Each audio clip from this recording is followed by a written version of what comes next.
Why is 5-MeO-DMT interesting to you? 5-MeO-DMT is a psychedelic. Well, it's classified as psychedelic, but it's not really in the same league as other psychedelics. It's extremely powerful. It's called the God molecule. And it's interesting. I suppose it's interesting to me as a philosopher because it induces a state of mind, or state of existence, really, that is so different to anything one could possibly imagine. It's even very different to other psychedelic states. That I think it gives one like quite fascinating insights into the sort of, the capacity of the mind body. It sort of makes one question certain proposed conditions of consciousness, of mind. So, for example, one of the reasons I took it actually was to see if it were possible even that one could be in a state of mind. I say that's not even the right term. Like I say, state of existence, perhaps, whereby you don't need to have the cognition of time or duration. And it seems that happens. You lose your sense of time and space. In fact, you lose your sense of everything. You sort of go blind. I should say this lasts about 10 minutes. You inhale the vapor. That's one way of doing it. It comes from a toad and also a bush, Sonoran desert toad. But anyway, you inhale it and then you sort of, you go within the space of a few seconds, you kind of go blind, deaf, your memory's lost, your thinking capacities just deteriorates to zero within about 3 seconds. I personally thought I might have overdosed and I was dying. It can be quite dangerous, actually. I've read some horrible reports about it. And then suddenly you see this white light. Everything becomes white, rather, and then the sense of time even is lost. And what remains is this sense of extreme profundity, extreme importance. And when you come out of it, you don't realize that 10 minutes have passed. You're kind of shocked that it's 10 minutes as opposed to 10 seconds or 10 years. It's kind of very, very odd experience. And so, it's in itself interesting, but in relation to philosophy of mind, it's interesting, and metaphysics is interesting as well. It's interesting why people would do this, and from reading your reports and then saying it here, why is it? It doesn't sound like something to be recommended, although maybe, like you said, you learned things from it. So I wouldn't recommend it to people. Actually, I think it was quite fearsome. That sense of profundity was almost like fear of. It's almost like trauma, It can't be seen that way. So I'm certainly not advising people to take it. A friend of mine, though, does it every Sunday. But even then, for the last 4 years, 5 years, but even then, he says he's sort of very nervous before he starts, and nothing really changes that for him. So, it's I don't recommend it, but. It's just because I'm interested in psychedelics and their relationship to consciousness and culture and so on. I decided to take it, but it's not pleasurable. It's not a pleasurable emotion whatsoever. It's fascinating you said it there, and that there is not even necessarily mind. Often we talk about psychedelics. Oh, maybe you go deep into the mind, you explore only the mind, even if sort of you're not able to interact with the physical world, but in some way this experience can show you that mind is maybe not necessary for experience, which sounds like a contradiction. Tell me more about that. Well, I suppose that depends on how you define mind and consciousness, the old questions there, but it does seem that the general ways in which people would define consciousness, certain features they have, such as intentionality, something aboutness, something, you have subject as opposed to an object, which, time being a sort of necessary condition of mind, and all of that, sensation, perception, introspection, memory, all of that is seemingly lost, yet something remains. That's the really interesting thing about it. Something remains. By that which remains, you can hardly call consciousness, you see. That's why I was saying before, it's better to use perhaps the term state of existence. And it's a kind of state of existence that you would never imagine a human could go through. And like I say, it's kind of, maybe it's traumatic because it's alien. Maybe it's not. It's probably not traumatic to many people. People have done it a number of times, to the same extent at least. But yeah, no, it's I think it's if someone studies consciousness, then it kind of behoves them to study different types, even if that's once or twice. Not something I do every weekend myself. So does it teach us about consciousness then, if you can have a state of existence, as you say, but then a lot of the classic features that we talk about consciousness with kind of disappear? Yeah, that's right. So it makes you, I mean, that's interesting in itself, isn't it, in terms of saying what consciousness can be, what the necessary conditions of consciousness are, at least, that kind of, it sort of falsifies some of those, especially intentionality, I think, and duration, as I say. So yeah, no, it's fascinating. Then, of course, I in this book of mine, in this chapter in this book that I edited, Philosophy and Psychedelics, I talk about how it relates to Spinoza, can relate, how we can compare it to Spinoza's metaphysics in a kind of negative way, at least. Yeah, tell me more about how the experience changes your view of metaphysics and the world, or could. I don't know if it, well, I suppose it changes your view of the world in terms of, as I said, sort of capabilities with the human mind. I don't know if it changed my view of metaphysics. I always see psychedelics metaphysics as kind of parallel endeavors, which, so the psychedelics is kind of the empirical side, the experience that then metaphysics can try to get a grip of and understand.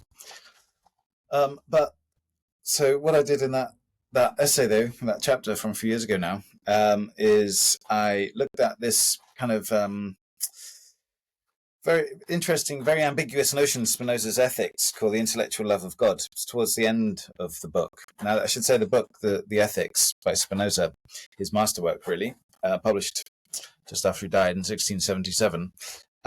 It's kind of, it's called ethics, but really it's metaphysics. So it's about understanding reality as a monism. So as opposed to Descartes' dualism, it's the idea that mind and matter are one, and in fact, mind and matter are that one thing that they are expressions of, attributes of, is nature or God, which is therefore reality itself. So it's a very parsimonious philosophy. It can make sense of a lot of empirical findings today, even. But it's called the ethics because the ultimate purpose of seeing the world that way is to find a tranquility of mind, to in the sense that to understand that everything is necessary, everything that's happened had to have happened, is it's quite calming because it means you can't blame anyone or praise anyone, even, and it sort of leads to a stoical cool, and that's the ultimate good for him. But to really understand reality and to understand that determinism, it's not a physical determinism, it's a kind of monist determinism. Ultimately, it means to understand God, which is nature or substance, as I said. But this is very difficult to understand adequately. In fact, it's impossible for the human to understand fully because, we have finite minds. We cannot grasp the infinite mind. But we can get closer. And he does talk about at the end of, after like sort of dismissing dualism and implicitly materialism, he says that it has this sort of line towards the end which says that there is still eternal life, right? It's just kind of through everyone, because a lot of people like Spinoza because he's kind of yes, mind is matter, and there's no transcendent God. God is just nature, But actually, the last bit confuses those people because it doesn't really make sense of that interpretation. So there's an aspect of Spinozism towards the end then, which sort of intimates that one can become united with God in itself rather than as an expression. This is what he calls the third kind of knowledge. And God in itself is kind of timeless, it's eternal. So it's outside of time. and so it was quite interesting to then consider the experience of 5-MeO-DMT, which seems to be timeless as well, what theologians call eternal, and then compare it to Spinoza's understanding of the eternal, and sort of just comparing the phenomenology to the metaphysics. I mean, it's just very speculative, of course, but it's again part of a general enterprise I have, and this is the basis of my forthcoming book, the Psychedelic Metaphysics Manual. There's an advert. To try to frame a number of psychedelic experiences within metaphysics. So that would include the sort of monism of Spinoza, or the pantheism, or whatever you want to call it. But it also includes idealism, materialism, dualism, and so on and so forth, the transcendent and whatnot. But so ultimately, I suppose the ultimate point is this, that metaphysics generally in the West has been understood theoretically, through reading the axioms and definitions and propositions of Spinoza, for example. But it seems you can also have an experience you can possibly also have an experience which mirrors that theory. So you've got the hypotheses, as it were, and then you've got the empirical findings, or the phenomenology. But, in the West, for the past 100, 200 years, we've really neglected metaphysics. I was just reading Husserl and Collingwood actually write about this, how a certain metaphysics has taken over the Western mindset. So that's kind of physicalism.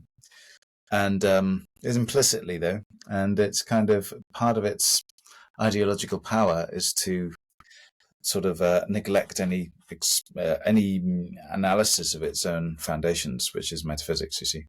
So anyway, there's since, really, I guess the 17th century, we've gone towards that way of thinking in terms of science. Science has become materialistic. The mind was left to religion as the soul, but we've lost, a lot of good analysis of the mind. And now that the psychedelic revival's coming, we can't really hark back to.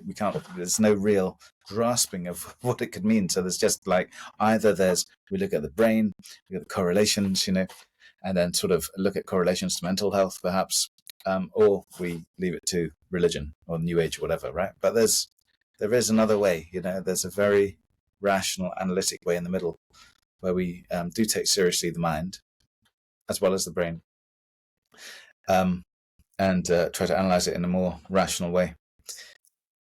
So if a psychedelic like 5-MeO-DMT maybe points us to Spinoza's monism, metaphysics, would you say other psychedelics can point us to other kinds of metaphysics?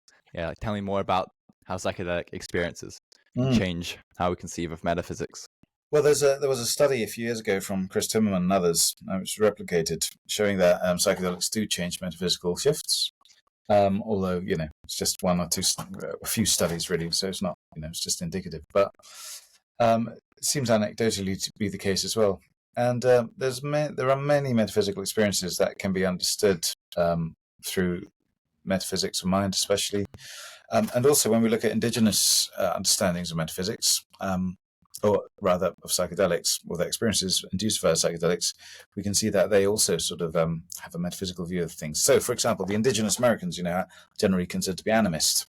And this is related to panpsychism, or the nature connectedness that a lot of people report when they take psychedelics can be linked to panpsychism, pantheism, perhaps. There are, to view that, the view that everything is consciousness, like Humphrey Davy or William James saw with nitrous oxide, that can be linked to idealism, of course, different varieties of idealism, and so on and so forth. So there's so much there to look at, which hasn't been looked at really, because we're kind of metaphysically, in the English-speaking world at least, we're kind of metaphysically naive still. Is it a problem if different psychedelics point people to different metaphysics? Is there hope of getting to a complete, this is the right metaphysics, now we know what the right metaphysics is? Well, that's a very interesting, deep question, which has ethical sort of ramifications. At the moment, I mean, okay, so theoretically, unless you could be a pluralist, right? You could say, like for example, I remember when I shared this metaphysics matrix, like these metaphysics menu, these options of metaphysics, to people, including Jeffrey Kripal, the author and professor Jeffrey Kripal, in the Parry Center a few years ago. He came up to me afterwards and said, like, "What if, Peter, they're all true, right?" I thought, well, that's probably another ism for a start. But some of them are compatible, some of them are incompatible. Like monism, dualism don't seem to be compatible, except perhaps at the very deepest level. So it could be that, one way of looking at it is, if you're not a pluralist, so you think there is an absolute truth to reality, which I do, you could say that, well, some of them are pointing in the right direction, others are pointing in the wrong direction, just like perception generally, I suppose. Or you could say, well, I think that this particular direction is true, so let's focus everything on that, and that's kind of by default happening with materialism, I suppose. But at the moment, what I'm presenting at the moment is a kind of trying to be as open as possible, so not pushing people in any direction, but just saying, these are the options. Just be aware of the options, because most people think there's either physicalism or dualism or religion. Science and religion is a false binary, in my view. So just presenting the options, I think, can be helpful. But, there's this interesting... So I personally have preferences, although I'm not sure about anything, but I have preferences for metaphysics. And there's this other interesting issue that what if a certain metaphysical experience induced by psychedelics is determined to be more beneficial to mental health than others, right? So let's say, for example, I'm not saying this is the case, but let's say, for example, pantheism, the view that God is nature, or there's a cosmic consciousness, say. Let's say that we've determined that that the experience of that, not the truth of that, but the experience of that under psychedelics to have more mental health benefits. Is it then not a moral thing, an ethical thing, to try to brainwash people into believing that before they take the psychedelic, and then with the integrative phase to sort of, crystallize that in their minds? I think a lot of people would say that's not actually moral. The opposite is immoral. You're brainwashing people. But it's an interesting one which goes into ethical theory. What's more ethical? What yields the best results, or what is sort of somehow inherently wrong? It's a classic ethical issue. And ethics, though, interestingly, is based on metaphysics in many cases, so it comes full circle. Do people find it beneficial to think of pantheism, that God is nature? There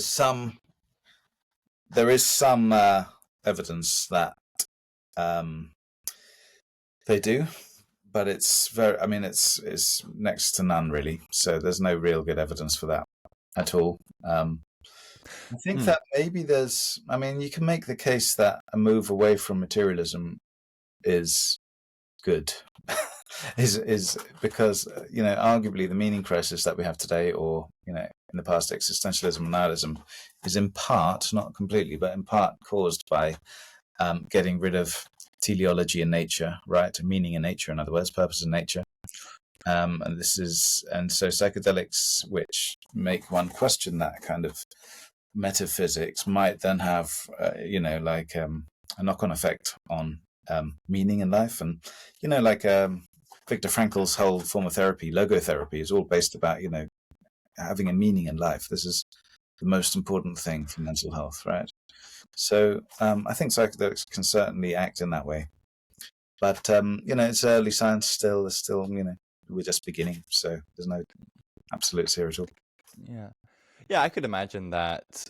Also, a belief that God is separate from nature could be helpful, as saying that God is equivalent to nature, if you're at least thinking about God, or you're thinking about how reality actually is constituted, rather than taking implicit metaphysical assumptions. Yeah, well, no doubt. I don't doubt it. But and also for some people, I think physicalism can be really, it's kind of quite contextual, isn't it? Physicalism can be very consoling to a lot of people as well. Regardless of what I just said. But for some people, I think, let's say they suffer from incubus or something at night, or delusions or hallucinations, to say, well, it's all just, brain, it can be very consoling. It cuts both ways. So it kind of depends on the context of the person in many ways, and, the culture in which they're brought and so on. There's no absolute answers here. So I think that any of the metaphysical options can be beneficial. And there's no default options either. Like sometimes people think that materialism is not metaphysics, but that's just another metaphysics, right? There's no way out of it. I know you like panpsychism, or intellectually think it's quite satisfying, but tell me more about what metaphysics you believe over physicalism and why. Well, I'll caveat it again by saying, like when you look into these things, you realize all the problems each one has. I have, I did my PhD on panpsychism. I've recently been exploring pantheism more. So I have this article you read out, Pantheism One and All. It's open access. Why did I move away from physicalism? Well, I think it started when I thought about, when I thought, well, which type of physicalism is most rational, right? So, for example, you can be an emergentist, believing that the mind emerges from the brain, or you can be psychoneural identity theorist, where you think that the brain is the mind, and there's many other types as well. And when you start to look at that, you realize, well, there's no real sort of empirical evidence for emergentism. You can't see the emergence, as it were. So you move away from that, and then you see the problems with the other ones. And then once you've questioned that, you think, well, what's left? And then you sort of drift into, the arena of the unwell. So then I was quite fond of Kant's transcendental idealism for a while, although ostensibly that's an anti-metaphysic. And then Schopenhauer. I even, like Bergson's dualism, which is not Cartesian dualism, another kind of dualism I found quite compelling, and that sort of moved me away from materialism to a certain extent at Warwick University. So there are many ways. I think it's just I just should say that, when you really look into these things, there's no obvious answer. There really isn't. But the Western culture has assumed that there is an obvious answer, but there really isn't. It's very complex. What is Bergson's dualism like? Well, it's the way in which I suppose it differs from Descartes is that for Bergson, memory really is opposed to matter, and so he argues that, and that's the fundamental dualism. So his masterwork really is called Matter and Memory. Brilliant work of philosophy from the late 1800s. But his argument is that we shouldn't believe that memory is somehow stored in the brain. Rather, the brain is receiver of memory and other things, actually. And so, and one of the reasons for that is by analyzing what we understand by the present moment, the now. So if you think about now, this moment, you have to accept it has a certain duration of time, start and finish. Otherwise, it wouldn't exist. If it didn't, it would just be like a spatial point. It's an abstraction. It's not spatial, right? It has to have then a certain duration in itself. But where does that now? Where's the cutoff point between the now and the nows that have passed? In other words, the past, right? Or memory. And he says there is no. We can in thought abstract it to a 20th of a second or whatever, right? But that's just an abstraction, it's the conceptualization. But in reality, there's no jolt, is there? There's no actual cut or whatever. And so really, the present moment, or the present conscious moment, consciousness, in other words, is one part and parcel of memory. And so so ultimately, the radical dualism is that memory. All of your experience is still extant. It still exists. It's not like it doesn't exist somehow. It's not sort of a replica. It's not stored in your brain. Rather, the past is out there, as it were, and we have access to it, but we don't produce it.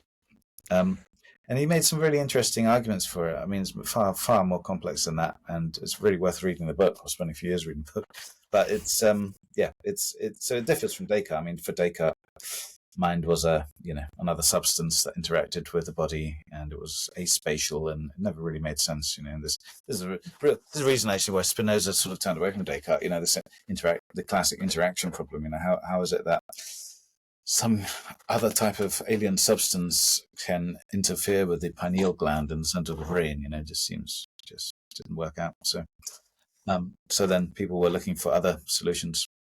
Spinoza came out with his, but then he was sort of suppressed by the church, his fellow Jews, and the history.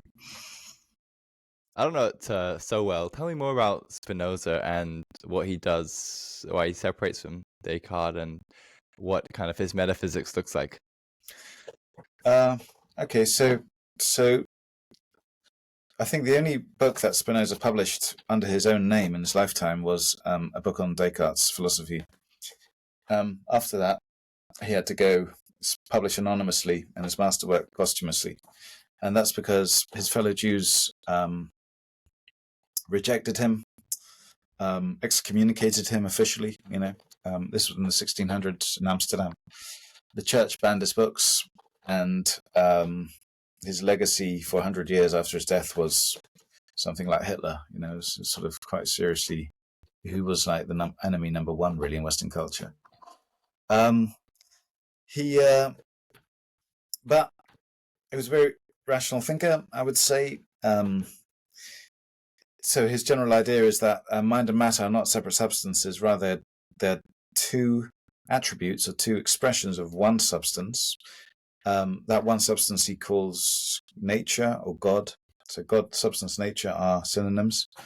They're two expressions of nature, but they're the two expressions of the two attributes that humans can grasp. There are an infinite number of other attributes, expressions of God, which we as humans haven't got access to. So that's why our knowledge of God or nature or reality is always limited. I think we can understand this. We've evolved in a certain way that can't perceive and conceive everything. So that's the monism, and then because God is eternal and perfect by definition, and because his essence includes existence, he must exist as such, or it must exist. And it means that, therefore, all the laws of nature are determinate, they're absolute, they cannot be changed, they're perfect, they're complete. And also it means that the future is already laid out, as it were. It already sort of pre-exists, at least in the infinite intellect of God. And so therefore there's no free will. There's no, we can't really change the future in any way. It's a fatalism. It's not really a determinism because the physical is just one expression of this ultimate reality. So not everything is reducible to the physical. So it is a fatalism or a determinism of sorts, but it's not physical determinism. And also I should say that because he's a monist and he thinks mind and matter are both expressions of the same thing, he therefore is not an emergentist, so he doesn't think like the brain determines the mind, because they're equally fundamental, and neither of which are substantial. They're both merely, like I said, expressions of something more fundamental. So there's no psychophysical causation, so mind and matter, like what free will is not kind of the type of that, and there's no physical to psychological causation either, or emergence. There's no upward or downward causation with Spinoza, because it's all the same thing. And that's also why he's a panpsychist, I should say, because everything that is physical or extended is also mental. So that includes plants and whatnot. So this, and then every entity he writes has a conatus, so it wants to persevere in its own being. It was like survival instinct. And everything conatus is a bit like Nietzsche's will to power. So there's a long history of conatus throughout Western philosophy, but it's this will to persevere in oneself and to advance oneself ultimately. You don't see that in the Ethics so much as other books, but for Spinoza, the good is seeking your own advantage. So there's no transcendent realm for Spinoza. There's no Platonic realm of like the absolute form of the good or anything like that. So what good means is what is good advantageous for the subject, and that might differ between me and you, for example, or me and an animal. We might have different goods. There's no right or wrong about it ultimately. However, he writes, it is to a person's advantage to follow reason, which will lead to his kind of metaphysics, and that therefore it's to one's advantage to make other people also follow their reason, so as to live in harmony.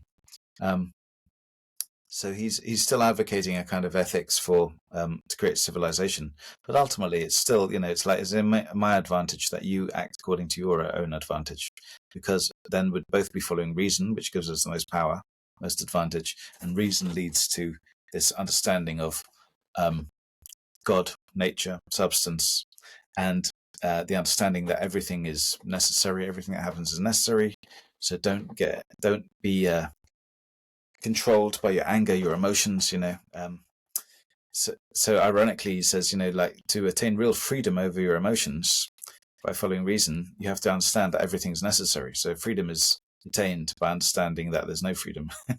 So he has particular definitions of these things, but except for one little nuance, which is that if you really followed reason and you really got to know, this leads to the understanding of God, because God is nature.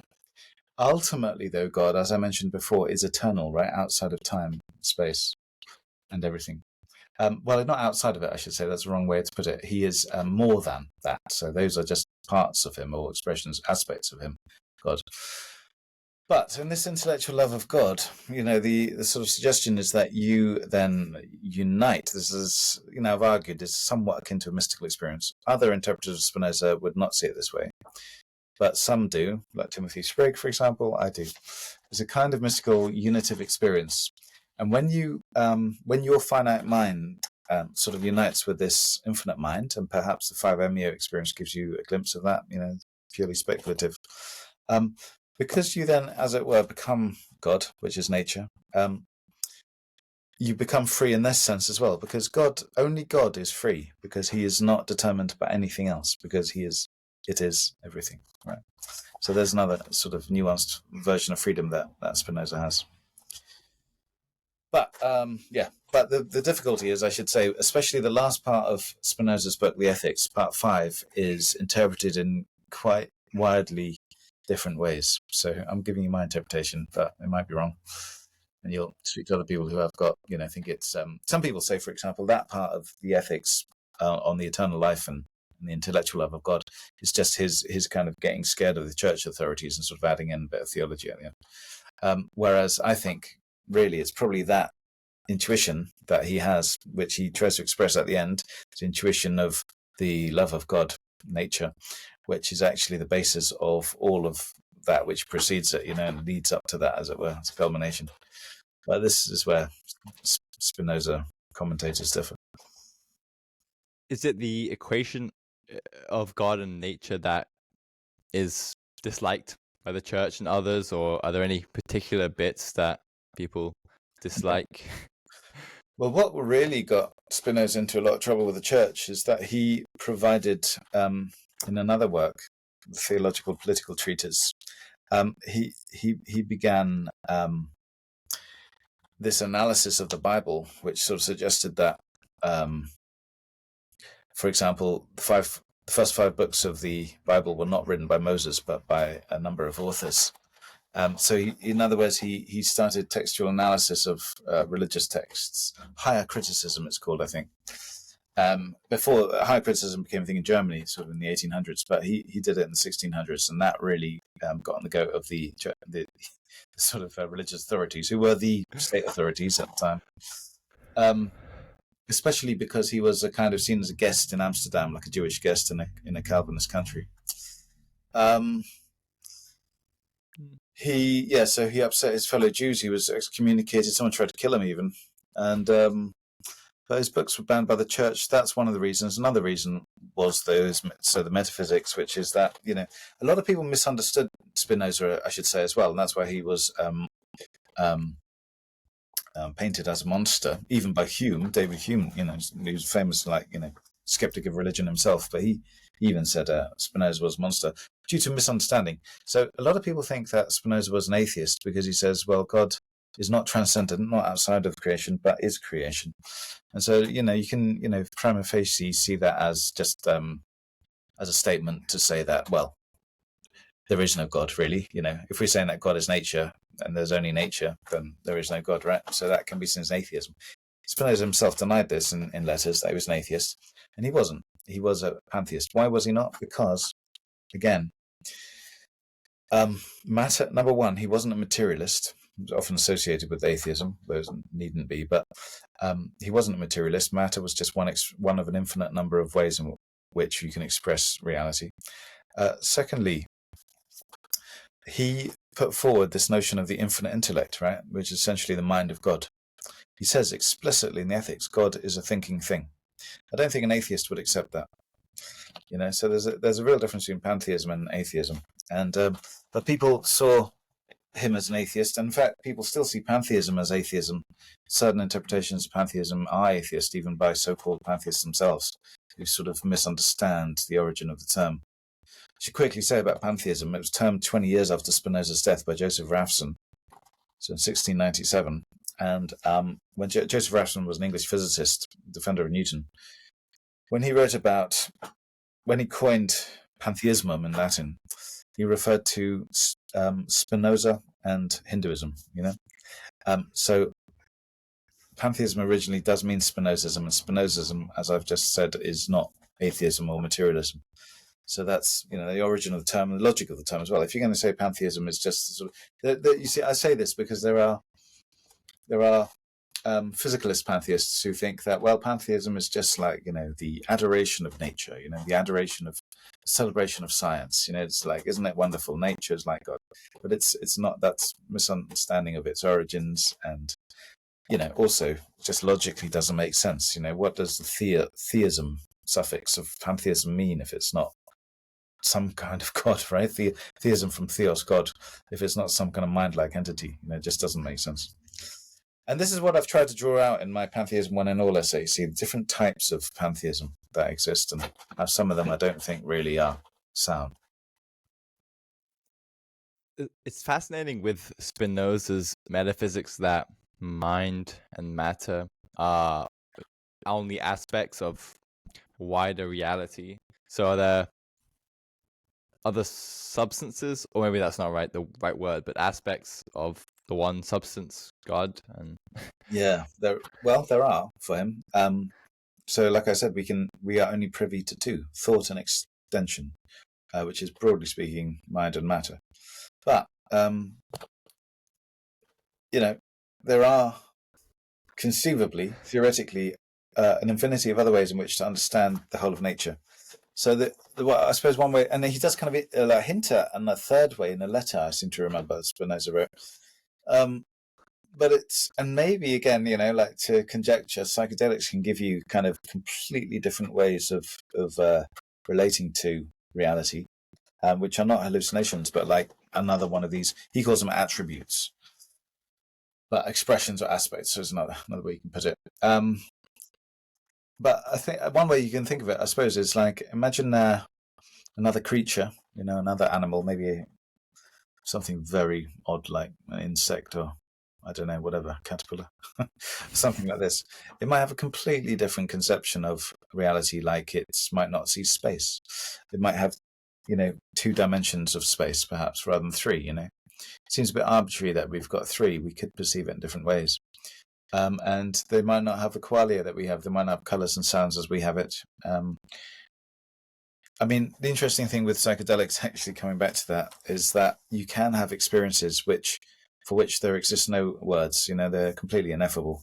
So they're not sensations, they're not emotions, they're not conceptions, they're not memories, but they are like very vivid. They just don't exist. Question. So this would be perhaps a way of thinking about those other potential attributes, or those extant attributes that we can't access generally. But whether, could you see the world? I suppose, as even thought and extension are really just, what should you say, like abstractions or like interpretations of reality. They're not real as such. It's not like they're not wrong either, but they're just one way in which you can see something. So they're part of the truth. They're not the whole truth. So I suppose you could have another way of looking. You can imagine like navigating the world through, I don't know, like 5 dimensions of space and kind of maybe emotions rather than pressures and things like that, but you could navigate the world, and over time you might be able to, like really fit in and get on with your life and whatever, after you've adjusted. I mean, again, pure speculation. But, I just quickly say that it's something that the philosopher of mind, Jae-Won Kim, emphasized. The Qualia's got a bad rap now, hasn't it? It's Daniel Dennett doesn't like the word and so on, but it just means quality, secondary qualities, right? Colors, right? It's just a generic term for that. So like, colors, sound, sense, whatever, right? Qualia. They seem completely arbitrary, right? So by which I mean, it is very useful to have different qualia to distinguish like flowers from grass, right? Or whatever, right? Or, sounds from, visions. It's useful, you can hear something which you can't see, and vice versa and so on. But why are they like blue or red, or why are they even colors? You could have something else which differentiated them. The ones that we have are just, random. I mean, that we have them is not random. We need them. But what they actually are, precisely that, seems to be completely random. So when you think of it that way, then I think you can sort of get your mind around other ways of perceiving the world. It does make me think of, say, in religious traditions, when one thinks about angels or other entities, and it's like, sometimes I think about it not as assuming some physical thing, because that's again supposing some physicalism or the typical metaphysics we normally have, but more again, as you say, like, what is it like to be something completely different, and it sees the world in a completely different way, has agency, in a completely different way, and not to bring up a weird topic for its own sake, but again, it's like from some other perspective, I wonder it's how to conceive of different kinds of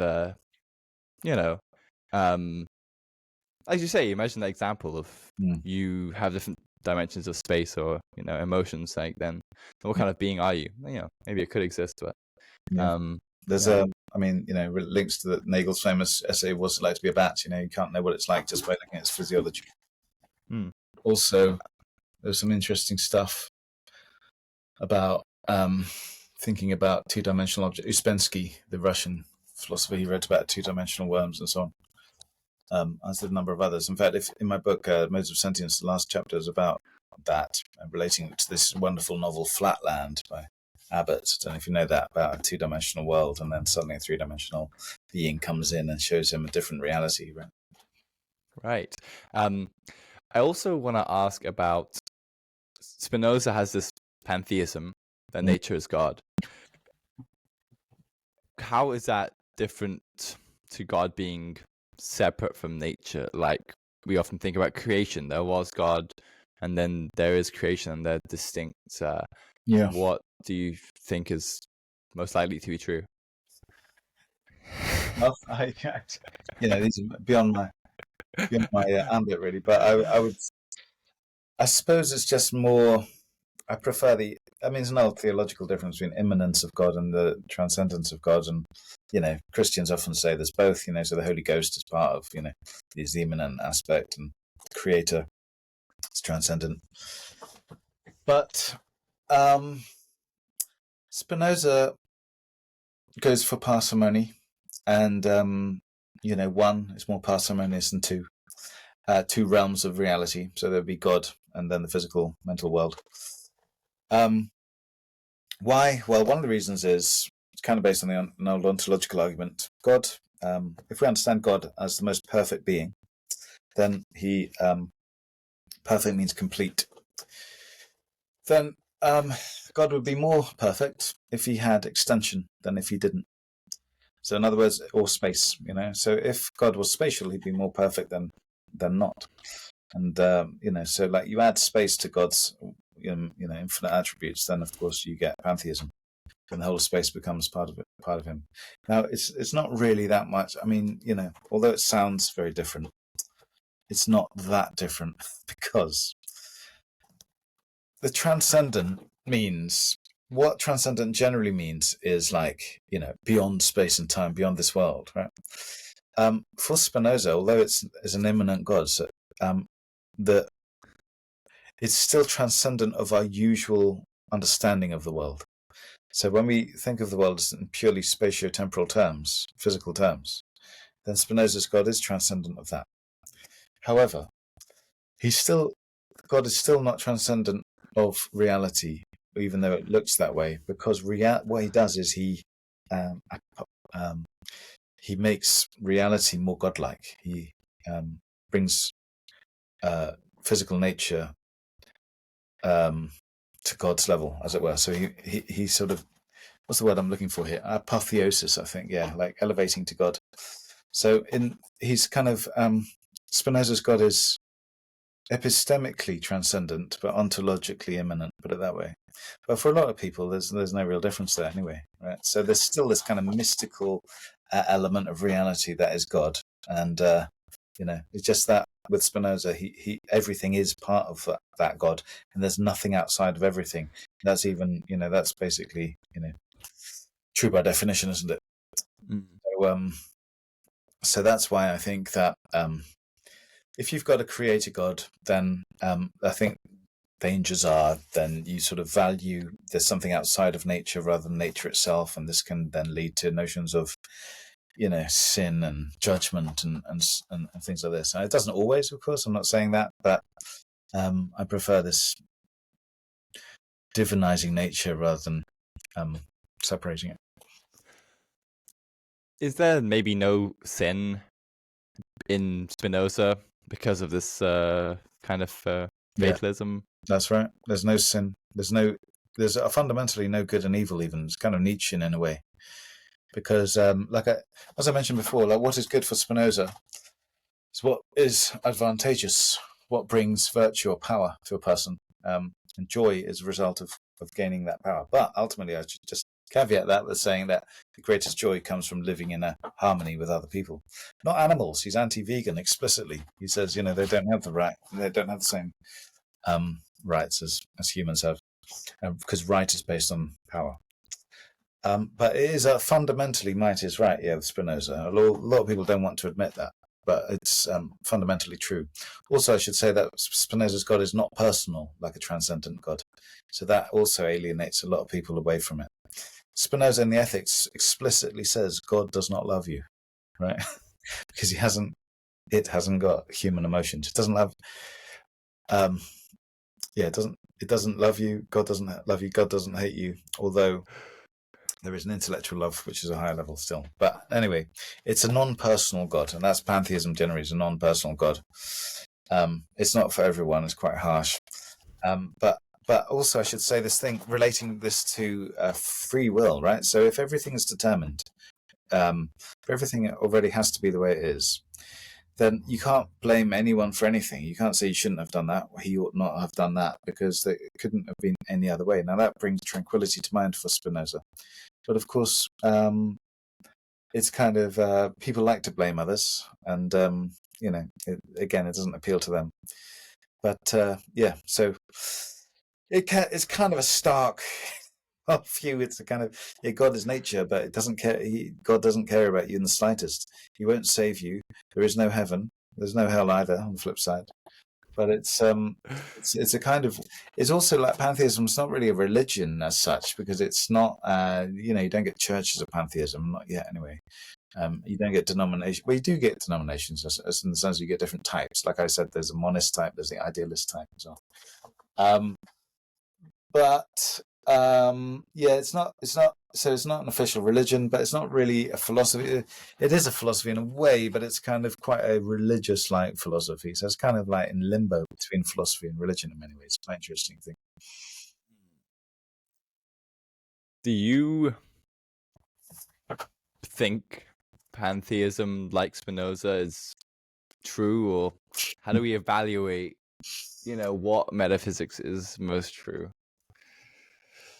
Well, yeah. So to do that, you kind of have to mix metaphysics with epistemology. Like, what is the basis of our knowledge? And the way that Spinoza handles it. Well, before I get to what I think is true, I mean, even the word "true" is kind of a controversial term now. I think there are degrees of truth, certainly. Like you'd say that the Battle of Hastings. It's true that the Battle of Hastings took place in 1066 rather than 1266, right? There has to be some kind of truth to truth, as it were. But how do you determine it? Well, Spinoza calls the book Ethics proved in geometrical order. So he thinks you've got axioms and definitions. These are the fundamental things that are self-evident, and from them are derived certain propositions, certain truths, which lead up to further truths and so on. The question then is, well, okay, are those axioms sound? Are they true? And do the inferences really follow? Like, by what logical principles do they follow? This is something that, you can question, and you can, some of the axioms I don't think are self-evident at all. And then you ask the question, well, what axioms are self-evident? Or, like, how do you, even basic logical principles like the law of contradiction, how do we know that applies in all cases, And that then gets to the sort of heart of the limitations of human cognition, I think. Hegel tried to take it further, so like even Kant, after Spinoza, Kant came along and had certain axioms and deductions and whatever, to show his transcendental idealism to be true. But Hegel said, well, even you can't, you assume these categories and these axioms and whatever, but, what are they based on? And then Hegel comes up with this whole theory. It's kind of influenced by Spinoza, Kant, Fichte, Schilling, to say that the axioms themselves have to be discovered through the analysis of the most simple of all possible certainties, and that is being. Starts with being. So even beyond Descartes, certainty that I think, therefore I am. Hegel says, thought exists. So what we're really certain of is some very abstract general form of existence or being, and then he analyzes that. He realizes there's nothing actually. He analyzes that, and so on. And then you get this kind of logical logical movement, which then tries to sort of establish its own axioms. But even that was very controversial and problematic. So I think, like people like Collingwood says, you can't really, axioms are where you start, and you can't really question them. You can always ask why for everything ad infinitum. And you can, of course, test your results with empirical findings. That's way of it doesn't prove it, but it suggests that there might be it might be true, But science operates, I think, in that way as well. It's got hypotheses that it tests, which suggest it might be true until it's falsified. Anyway, this is a huge topic that we won't solve in a few minutes here, I'm afraid. But ultimately, I think that I go for inference to best explanation, parsimony, as I mentioned throughout, and certain experiences, intuitions, empirical findings. If you add all of those up, then you get sort of some kind of hint that something might be the case. That's about as far as I'll go, I think. However, that applies to even the most mainstream views of today, like, as I say, the sort of fundamental basis of the natural sciences. So even that is extremely questionable, Like I say, I think modern science today is extremely metaphysically naive. I think a greater science, or to use the German word Wissenschaft, wisdomcraft, would incorporate metaphysics, question the axioms, sort of see how they interlace with results, and also how hypotheses and trials are kind of based on metaphysical assumptions, and so on. That's the way to move forward. I think at the moment we're kind of just inheriting a 17th century metaphysics in modern science, which will just, limit science itself. What are you working on at the moment? What interests you? Well, apart from teaching at Exeter, I am working on the Mind at Large project with a number of philosophers from America, Greece, and so on. That's going to be a 3-year project. We're having the first one in April 2026 in Exeter University. And Mind at Large is a term coined by Aldous Huxley in reference to Bergson, whom I mentioned. And we're looking at, what shall I say, theories of mind which are not dependent on the brain. So, pantheism, panpsychism, but also like 4E cognition, the possibility of machine intelligence, machine sentience, and so on. So I'm working on that. We're going to have some big names there to be announced soon. There's a website there, mindatlargeproject.com. What else? I'm also working on the Exeter Psychedelic Center. So at Exeter University, we've got 3 psychedelic courses now. We're creating a giant center to sort of incorporate that as well as our trials on 5-MeO, DMT, ketamine, psilocybin. We've got all these interesting trials going on, and PhD students and postdocs and whatever. We just hired 2 new people, Anjali Bhatt and Simon Raffel. So we're all working together to sort of crystallize the center. And I'm also finishing my book for Bloomsbury. It's going to be called the Psychedelic Metaphysics Manual. So that's where I'll be sort of laying out, idealism, materialism, dualism, monism, and so on, and then relating it to psychedelic experience. That's partly for psychedelic-assisted therapists, so they can get a sort of an overview of what these experiences, how these experiences, some of these psychedelic experiences might be understood more comprehensively. And that's enough for now. Yeah. That's great. Awesome. I'll put some of the links in the description, and I look forward to that book. Great. Thank you. Thanks, Jack.